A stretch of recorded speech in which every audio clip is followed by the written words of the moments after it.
আলু আর উচ্ছেটা দেখো আমি এইভাবে কেটে ধুয়ে পরিষ্কার করে আমি একটা পাত্রে জল ঝরাতে দিয়েছি। আর কড়াইতে দেখো আমি মাছ ভাজতে বসিয়েছি। লবণ হলুদ মাখানো মাছটা আমি কড়াইতে দিয়ে এপিট ওপিট করে ভালো করে ভেজে নেব। এটা হচ্ছে কাতলা মাছের টুকরো, আমি একটু কড়া করেই ভাজবো, কারণ আলু উচ্ছের তরকারিতে কড়া করে মাছটা ভেজে দিলে খুব ভালো লাগে খেতে। যেহেতু আলু উচ্ছে দিয়ে তরকারি করব মাছটা দিয়ে, সেই জন্য মাছটা আমি খুব ভালো করে ভেজে নেব। আলু উচ্ছের তরকারিতে বেশি জাল লাগবে না, নাহলে উচ্ছেটা তিতো হয়ে যাবে। তাই আমি মাছটা খুব সুন্দর করে দেখো আমি কড়া করে ভেজে নিয়েছি। এবার ওই তেলের ভেতরেই দেখো আমি ফোড়ন দিয়ে দেব।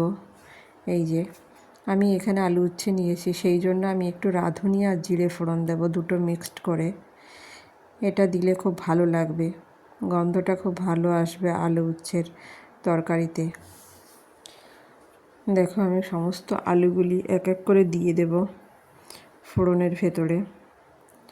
এটা খুবই অল্প পরিমাণ সামগ্রী দিয়ে রান্না হয়ে যায়। আলু উচ্ছে ফোড়ন আর মাছ, আর নামানোর আগে একটু ধনে গুঁড়ো দেব, জিরে গুঁড়ো দেব, হয়ে যাবে।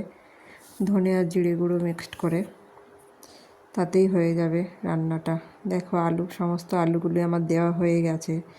এবার হচ্ছে আমি ভালো করে মিডিয়াম আছে আলুগুলি ভেজে নেব, একটু লাল লাল করে। দেখো দেখাই যাচ্ছে আলুগুলি লাল লাল করে ভাজি হয়ে গেছে। এবার আমি দিয়ে দিলাম উচ্ছে, কেটে রাখা উচ্ছেটা। এটাও আমি আলুর সঙ্গে ভালো করে ভেজে নেব।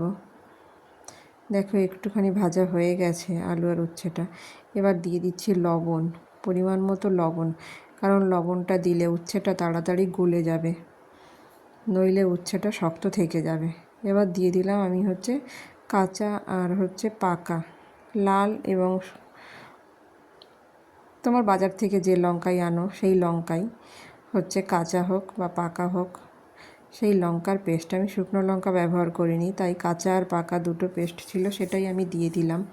এবার ভাজা হয়ে যাওয়ার পরে আমি হলুদ দিচ্ছি, কারণ হলুদটা আমি আগে দিইনি, যেহেতু উচ্ছেটা এটা ভাজার উপরেই রান্নাটা হবে, তার জন্য আমি হলুদটা পরে দিচ্ছি। এমনিও আমি হলুদটা পরেই ব্যবহার করি, তাহলে তরকারির যে কোনো জিনিসের রঙটা খুব ভালো আসে। জল দেওয়ার আগে আমি হলুদটা ব্যবহার করি কিছুক্ষণ আগে, তাহলে ভালো আসে, নইলে তরকারিটা কেমন লালটে লালটে হয়ে যায়। দেখো আমি ভেজে রাখা মাছটাও দিয়ে দিলাম, কারণ আলু উচ্ছের তরকারি তো, তাই একসঙ্গে আমি মাছটাও দিয়ে দিচ্ছি। এটা এক ফোড়ন দেওয়া তরকারি, তার জন্য আমি এইভাবেই রান্না করি। অনেকে দুইবার ফোড়ন দিয়েও রান্না করতে পারে।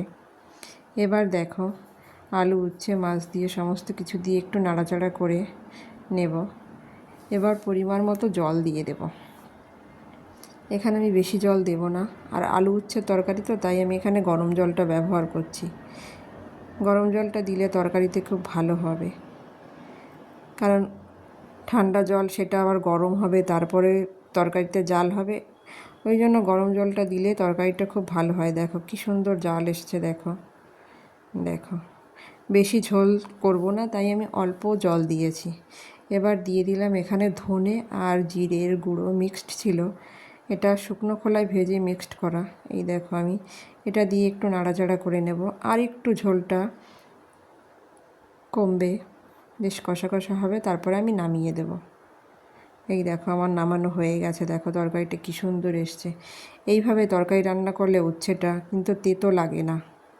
পরিমাণ বুঝে জল দিতে হবে, আর ভাজার সময় উচ্ছেটা প্রায় 70% হয়ে যাবে। দেখো খেতেও খুব সুন্দর হয়।